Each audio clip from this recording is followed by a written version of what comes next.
Hey everyone, what's going on? In today's video, I'm going to cover printing in Python. Now, printing is something that you will want to know. It is very basic. All that you do is you pass through the print keyword, and then you add parentheses, and you either double quotes or single quotes. I like to use double quotes. And then you pass in where you would like to print. So we'll say hello world here. And make it correct. Alright, so now let's run this code.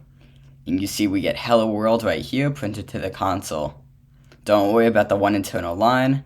You should have the path to where the file is at. Now keep in mind, you don't only have to print out strings. You could also print a list or a number. Let's say a number, so we could say number here. But we have to define the number, so let's say number equals 12. We can run this, and you see we get 12. I hope you've learned a thing or two from today's video, and I'll see you in the next one. Later.